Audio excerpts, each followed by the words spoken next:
So I'd like to go into the hitting part right now, which is probably one of the more important parts of the game, uh, especially since my rule is that any team that I coach, we have to score 5 runs or more against every pitcher every game. So if we can't score 5 runs against every single pitcher, then we're going to learn how to bunt, which I don't really want to do. So be that as it is, that's the rule, is that we have to be confident that we're going to score 5 runs every game.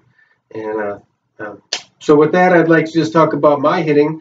And once again, I'm going to go back to this, is that there was a point in my career that I wanted to play more, and the one way to play more was to become a much better hitter. Power hitter, as a matter of fact, is what my goal was. And laying around my dad's house when I was living there was this book, Charlie Lau, The Art of Hitting 300. And so I read it, and it clicked. It made sense to me, and I wanted to give it a shot.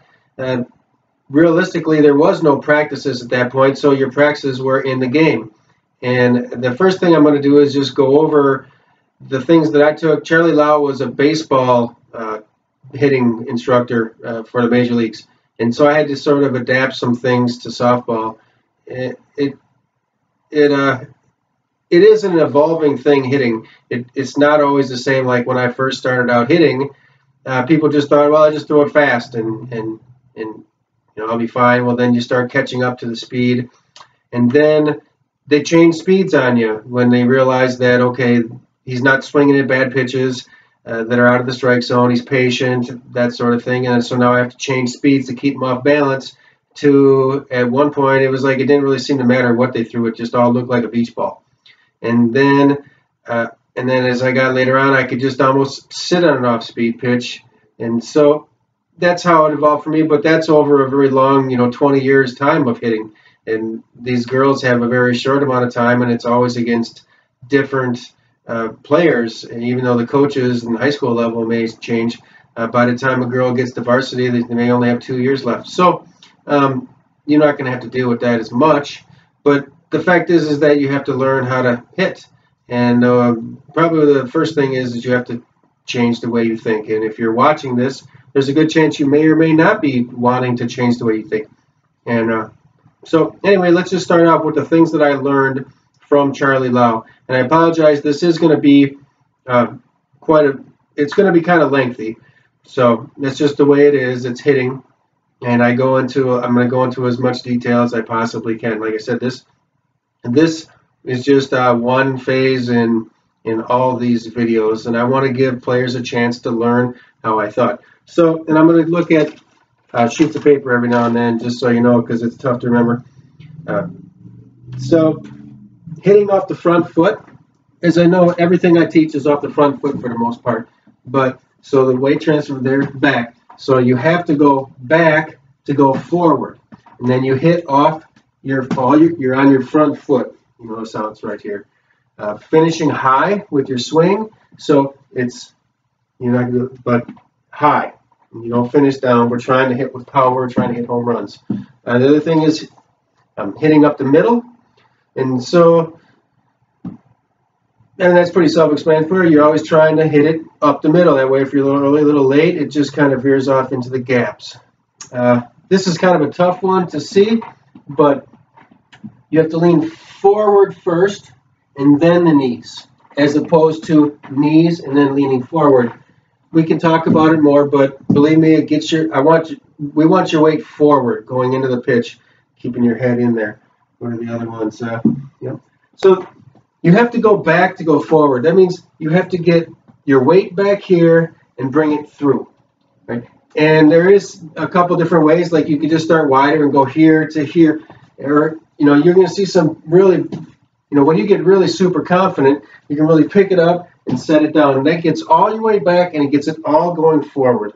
And then that's part of timing. We're going to get into the timing part a little later.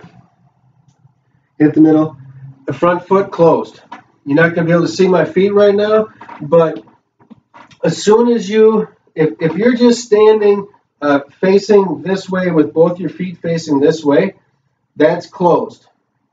But if you move your left foot, and remember, in all this stuff I'm talking about right-handers. If you're a left-hander, you're going to have to adapt some of these rules to left-hander. I'm not a left-hander, I'm a right-hander. So everything is pretty much for a right-hander. But you can just see that's your hips open. Now when you take your step, you pick it up and set it down, you have to keep that foot closed. And then you open it up, you lose your hips. And so you ever seen the people that start out, they're batting with their hands way up here? Pretty much everybody, no matter in this stuff he studied, it didn't matter where you started. It's called the launching position, and your hands always come back to this point.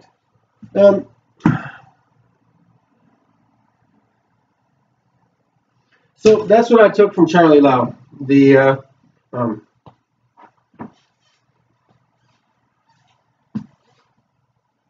I'd like to go into timing right now. And so there's 3 parts of timing. There's the lower part, which is here to here. Then there's the hands coming through. And then there's the wrist snapping. Those are the 3 parts.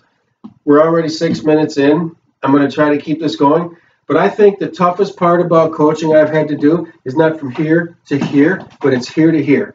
Getting the hands here to here. Now, you can get a whip effect if you start with your bat back this way. I've never liked this. You ever see players do this? I've never liked strong hands. I've always coached really strong hands. So it's here, and this, like I say, this is really hard because that front shoulder, you can't go here. Now you're twisting. You're opening up your shoulder. You want to keep that shoulder going towards the pitcher. Okay? Now, this is why I don't want that bat to get soft, because you have to adjust to where the pitch is. Like, if it's an outside pitch, your hands are going to have to go out there to get it. If it's an inside pitch, your hands might have to come in here, and you might have to, or if it's a low inside, your hands have to turn here and come up through. I mean, it's so. And then the wrist flick is just, we're going to work on this a lot if I get hitters. We're going to, I mean, that's, so the stronger your hands, carpenters are great hitters usually, strong hands. Sorry about that.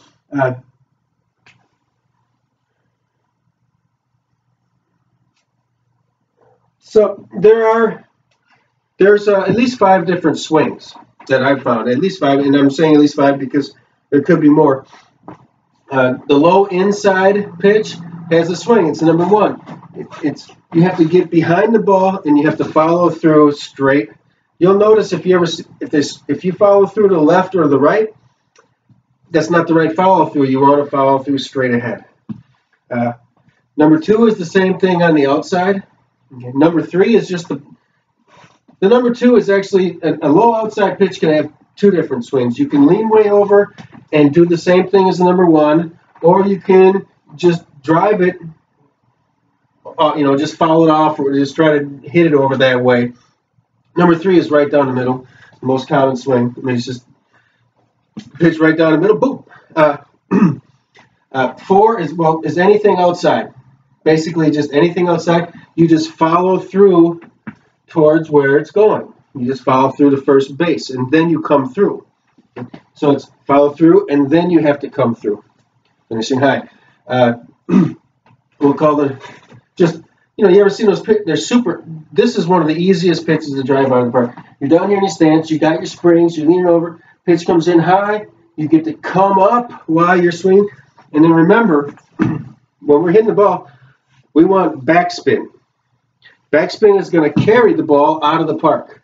And that's why the number 5 here is when that ball is up in here and it's not overpowering, and you can get slightly underneath it and you finish high, it'll just carry. It's a big ball, catches a jet stream, and it goes. And I'd say number 6 is changeup. Pitch recognition. You have to find, if a pitcher has a changeup, that's why we love it when a pitcher says, has a flip changeup, because it's coming. You can just see the back of their hand. It's like there's no pitch other than a changeup that the back of the hand comes through. And so anyway, most of the time with a changeup, you have to spot it from the dugout and learn what it looks like. And there's other ways to spot pitches, like if the pitcher goes back, you can maybe see something like, you'll see like, oh, okay, there's the smile right there coming up through there. So if I see the smile up there when they come through, well, then I know it's a curveball, maybe. Okay, or it's a changeup. Like you see a lot of times, you can see that knuckle sticking up right there. Right there. A lot of times you'll see it come down here when the pitcher drops their hand. So anyway, so that's the timing part. I think I got all of them.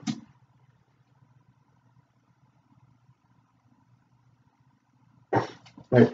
So I'm going to bounce around a little bit because I don't really know what. Oh, we just might as well finish with the 5 different swings: inside low, outside low, middle high, changeup. Right. And so, and this is, like I said, the part right in here, the hands part is really, really hard to teach. I would say that's probably the most challenging thing for me as a coach to teach is the hands. And so the bottom hand pulls it through, okay, but then the top hand pushes. Right? It's going to push. Once you make contact, it's going to push it through. And I always said really tight hands in here because, like I said, you have to adjust. Where your hands, if you have loose hands here, and it's like everybody teaches loose hands. Yes, you do teach loose hands, but the loose hands don't happen until when? Until you're about to get to the contact, and then it loosens up, and you get this. You got to be able to do this because once you hit the ball, it's going to, and then the bat's got to go. It's going to waggle a little, and then you're going to push it, and it's going to go out. Now, you ever seen hitters that always pull the ball? It's like here's the line, the right field line, and then they're like hitting right down the line all the time. They're always turning their wrist too soon. The hands come through, push, push. Now I have a Z.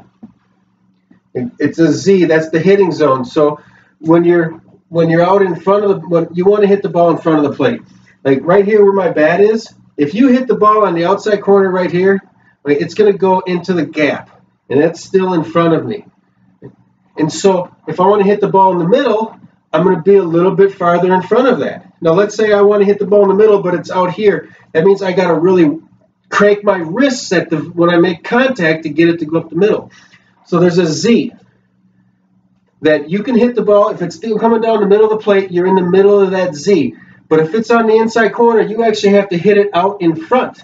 Except for number 1, where you're going to learn, it's right in there. So, strong hands, backspin on the ball, and look, outside pitches, boom, go on. And so we're going to talk about the batter's box here in a minute. I'm going to on deck first, but so strong hands, and remember this part here, you get a whip effect. You'll get more power. So here's my hands in a launching position, and you're going to hit yourself on the head. Don't worry about it. That's probably good. Probably just sit there whacking your head. But so hands come through, you get this whip, boom.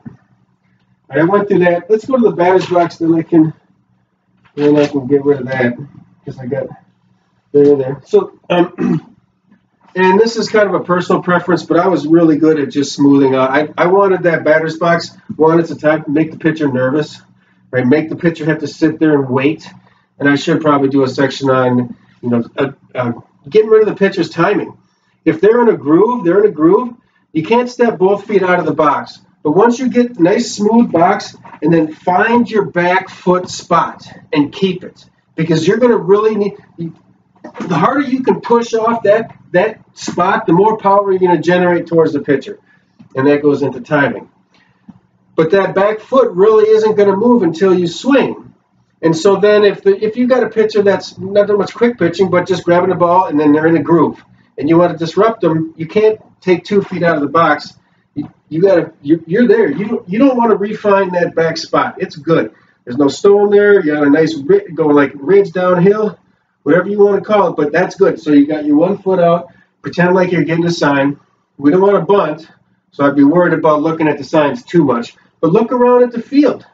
See where it's all. Stand there like this. I love it. Just say, okay, where's that third baseman playing? Da-da-da-da. Okay. And then you get back in the box, and you got your stance going. Now, I always batted in the back part of the line and as far back usually as I could go. Now remember, my bats were 34 inches long. Yours is going to be probably 33. I would try to get to the 34 if you can. But look at this. If I got full extension, look at how far that is. So you take the home plate. Now, if this is the sweet spot right here, I don't ever want to hit a ball anywhere but in here. I don't want to hit the ball out here. Okay? I don't want to hit the ball in here. I want to hit every single ball right here. And I want to have full extension. I want my arms to be fully extended. Now look at where that sweet spot is. Back off the plate. Get back off the plate this way. Back off the... What is the toughest pitch to hit? Did you say outside low? I can foul that off at almost any point. That's really, really easy to foul off for the most part. All right. Toughest pitch to hit? Change up. Well, it's not a consistent pitch, and if you're good, you can see it coming. I can tell you right now, very few pitchers have a changeup that you will not see coming ahead of time if you study it. That's right. It's here. You're in here. You're like this. Strike. Inside high. Especially if you get umpire calling high. That's why I'm back off the plate. One of the reasons, because I didn't want that pitcher to own that inside high corner. I needed to be able to hit that pitch. A power pitcher is going to say, I want the inside corner. All right, go ahead. You want the inside corner? I'm going to back way out here. I'll give you the outside corner. Because remember, most pitchers pitch to the batter. So if I'm standing right here as I'm the batter, and that pitcher's there, it's a lot easier for them to pitch just this far away from my body. Just because you got something there as a reference point. But if I'm over here and you want to hit this spot here where there's just a glove, there's no reference point. So it's kind of like, okay, I don't have anything to bounce it off of. It's really, really hard. So I give the outside corner. I say, here you go. You can have that outside corner. If you can hit it, fine. Right? I should still be able to foul it off or drive it. And so, but when you get 2 strikes, you obviously got to change. You've got to move in. You got to move a little closer. Shorten up your swing. Don't take such a big step. So once you have 2 strikes, you have to change. Or if you have somebody that can throw it past you, I was afraid of just a couple things. One, and I'd see it for warm-ups, if that pitcher hit a ball that would be able to throw it past me, I was worried, right? Because then it actually legitimized the changeup if they had one. But if they threw it past me, I had to gear up for the fastest pitch. And you have to keep this in mind. You have to be ready to hit the fastest pitch, okay? Y'all understand that? The fastest pitch is what you have to be able to hit, and then you adjust for everything else. Right? And the other pitchers that I didn't like to face was really wild pitchers. Like they had no control. It's not fun. You're in there, you're trying to get comfortable, and you're like, okay, last thing you want to worry about is somebody that they have no idea what they're doing. And it's probably mostly because I would just be embarrassed if they struck me out. So anyway, that's I'm in the batter's box. Yeah. And the other thing is that it's really challenging when you're on the outside. And here's the good pitchers. They know that it's tough to lay off the inside pitch. So here's the chance. It's like if somebody's too close to the plate and you throw it on the inside corner, the chances are they're just going to swing because they can't lay off. Now, all of a sudden, you're back off the plate. They throw it inside. It's too far inside. You can get up. I mean, let's face it. You want to get 2-0, 3-1. That's the counts you're looking for.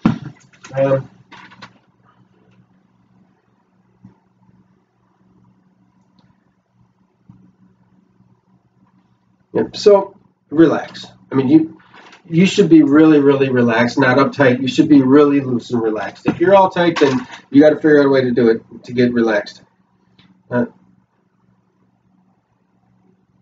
So here's another. And when you're here and you get down low, you get really low. It's really hard to go down and get a ball and hit it well, but it's always easier to come up. So if you start, and these were some of the toughest people I had to pitch to, and this, when I was in I'd get really small. Like, make that umpire see a small zone and don't pop up. That's how you get fooled on a changeup every time. Here's how you know you can get somebody in a changeup.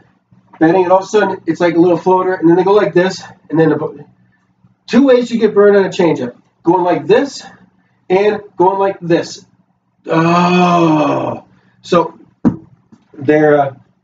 stay low. So if you stay low, that pitcher's got to look at that. The umpire sees you small. It's just going to make it tougher on him. We just did the batter's box, 5 different swings. I don't need that anymore. On deck. Oh, yeah. So on deck, you're looking. This is when you get your timing down, is when you're on deck. So you're counting like 1, 2, 3. picking a spot. So and so the pitches that make a noise, they 1, 2, so 1, 2, 3. So get that timing down in the on deck circle. All right? Get it down. And then recognize the pitches. You have to start spotting spin and so knowing which way it's going to take the ball. You can work on this. Just you see a pitcher warming up, go put a helmet on and go stand there and just watch the spin. And just know a drop ball is going to be like this. A curve ball is going to be like this. A rise ball has got to come underneath. You can't just change. I mean, that's just the way it is. And look at the spins, and you're going to be able to tell where the ball is going to move. I haven't seen any pitchers in a while in the Big 8 that have been overpowered. So you're gonna figure this out if you really push yourself. What am I on here? On deck. Get the timing down. Help the runners at home. All right, this is super simple. Stay out of the play. Don't touch the ball. Don't touch a player. All right, you're watching the players. Keep the ball in your peripheral vision. Don't get in the umpire's way. Don't grab a bat. Down, down, down, down this way. Up, up, up. Help your players out. We'll go more into that. That's just mandatory. You have to do that. Right? So this isn't so much on deck, but you have to start visualizing the pitch and what the ball's going to do. You have to start visualizing you're going to launch a ball into the gap. You're going to put a ball over the fence. Right? You're going to look for that. You're going to look for a certain pitch, and you're going to hit it hard down the third base line. And you visualize the pitch, visualize the hit. Know your situation with runners on base.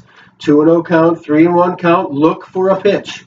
Look for, at 2-0, you need to be looking for a certain pitch in a certain speed. And if it's not there, you don't get. Here's the other thing is that you have to learn an eye.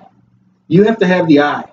And you have to have discipline at the plate. Really good players are disciplined at the plate. It's okay if they throw a strike by you. It's not the end of the world, or if you don't swing. The chances are that if you don't swing, it's probably in your favor. Right? Because somebody's looking at everything you do in the other dugout, and then they're deciding what pitch to throw next. It's that if you get a pitch and you're way out in front of it, and you're, what do you think the next pitch is going to be? Or if, let's say you pull it down the third base line way foul, you're probably going to get what? A changeup. If you're late on every single pitch and they throw you a changeup, that's weird.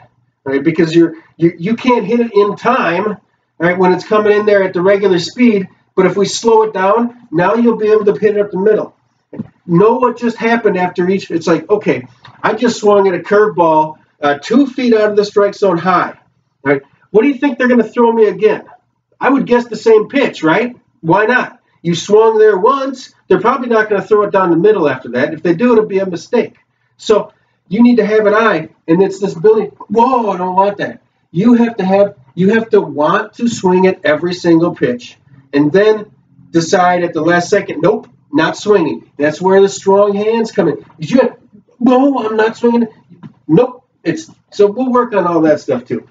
And I think I'm getting off of the on deck. Yeah, another situation there.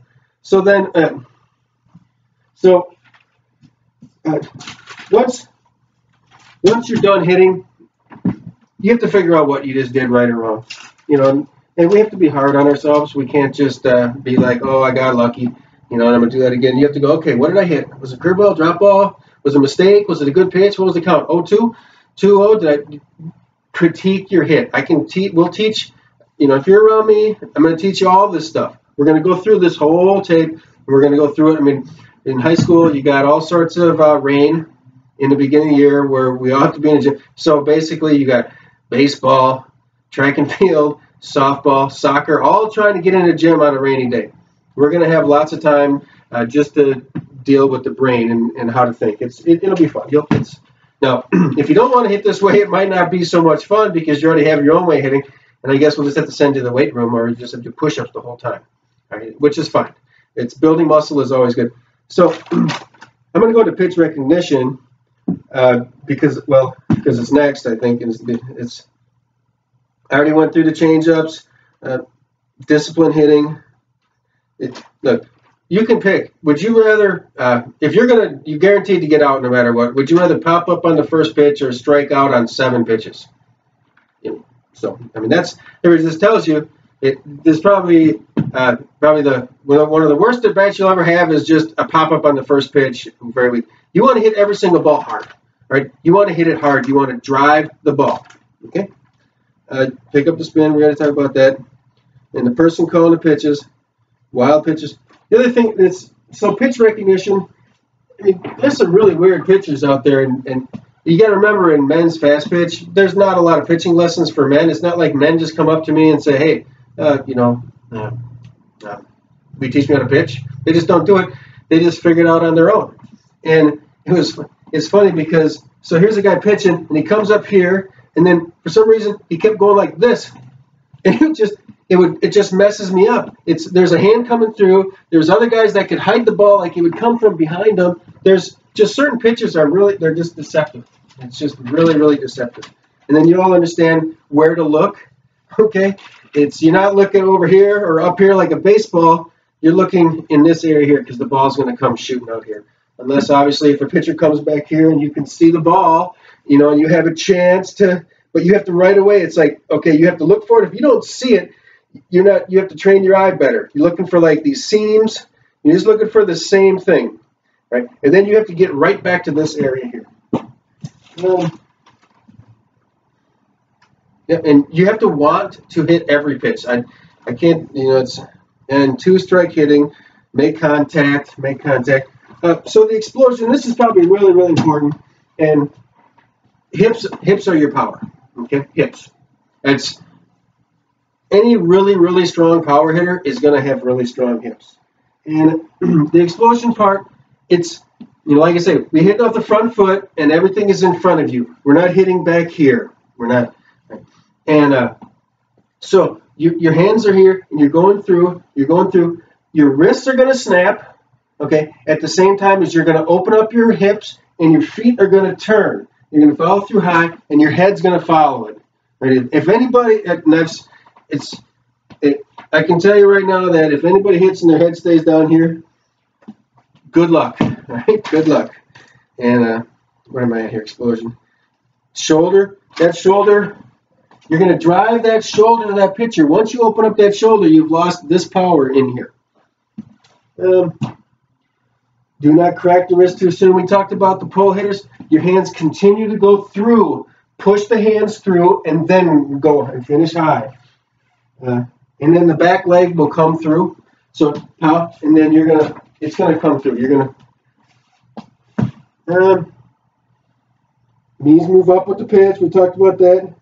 Back contact. Hit the ball hard. Use the sweet spot. The sweet spot.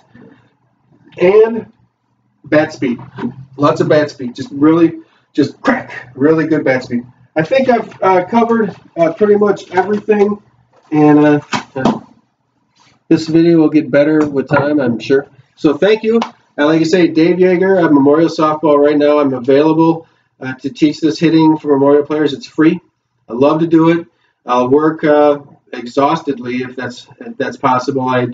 Until I can almost guarantee you that if you continue to just work at this and work with me and you add in weightlifting, if you don't hit a home run by the time you're senior or hit several home runs or become a power hitting threat continually, I'll be very, very surprised. All right.